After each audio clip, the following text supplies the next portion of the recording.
So now I've been a senior writer at SI for 16 years.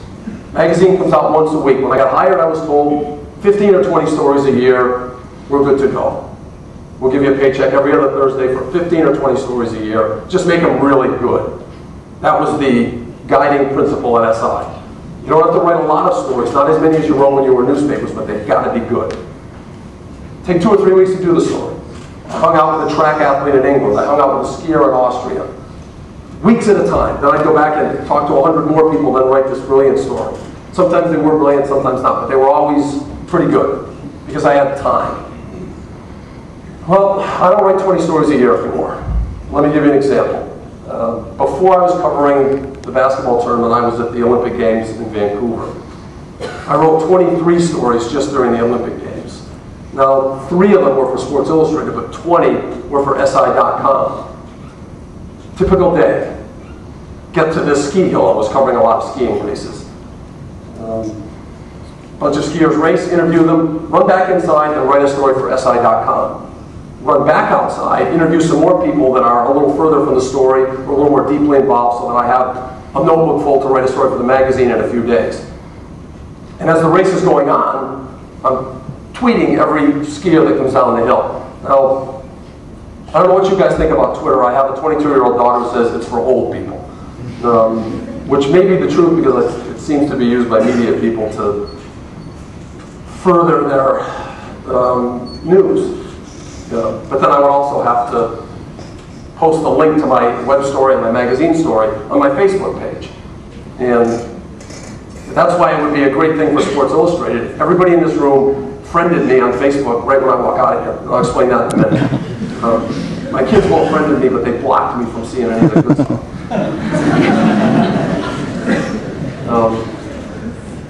The other angle to all this is, I'm sure you guys get your news and your gossip and your information from a multitude of sources, not the one newspaper that I was once working for. In the sports world, there's SI.com, which I work for, ESPN.com, YahooSports.com, CBSSports.com, NewYorkTimes.com, and 50 others. And those are just the ones that are reputable. There's a lot of places for people to go. And that's not just those. There are also blogs and chat rooms and fan sites where you can comment. And the upshot of all that is everybody is a journalist.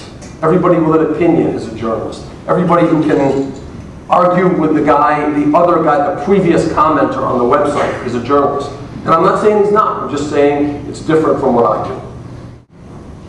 The basic point is this. It used to be that the quality of your news would drive your job. It doesn't so much drive the job anymore as bringing eyeballs to your website or eyeballs to your video that you can post somewhere. And what brings eyeballs to a website is different than what maybe influenced someone to read a good story in Sports Illustrated. They always tell us that the best story on the website is a list that mentions all 32 NFL teams, because then you get fans from all over the country who will click on it. And instead of someone reading my story and saying this is good, and judging my work by that, they judge my work by how many people clicked on my story and then clicked to the second page of it. And I know how to get people to click on my stories. If I write about what are the best chili dogs at baseball stadiums, people are probably going to click on it because they want to know. And there are other ways too. Tweeting my stories brings clicks to the website. The reason I mentioned Facebook, and I don't really want anybody to friend me on Facebook. The reason I mention that is because if I post a link on Facebook, somebody clicks on it, that might bring another 25 page views to SI.com.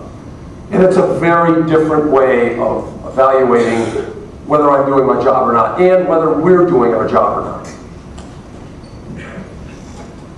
At the end of the day, we can still do good stories. 2 very quick stories.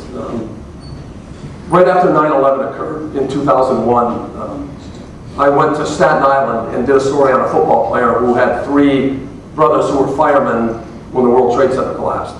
2 of them were elsewhere in the city. One of them ran out of the North Tower right before it fell down.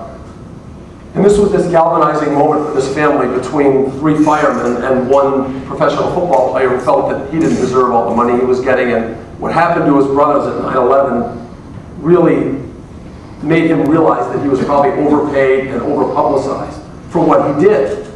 And it was a terrific story, and not because I wrote it terrifically, but because the material was terrific, and the material's always got to be good.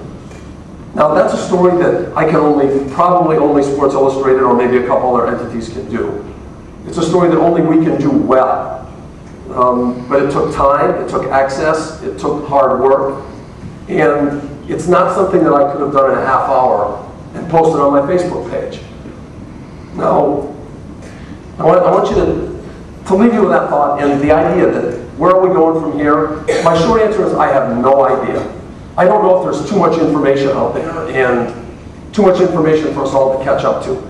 I know that if the emphasis continues to be on the number of times someone can click on the web, on my story about chili dogs or something else like that, I know that the ability to write good stories like the fireman and the football player from 9/11, his name was Joey Andruzzi, by the way, he was playing for the Patriots. There will be fewer of those and more chili dog lists, and lists that are not nearly as fun as chili dogs. And I still like writing good stories. I'd rather write good stories than do lists on 32 NFL teams. But I don't know where media is going right now, and it's going there fast. And I'm just going to continue to try to write good stories and keep up with it. And if there's any questions I can answer, I'd be happy to do that too.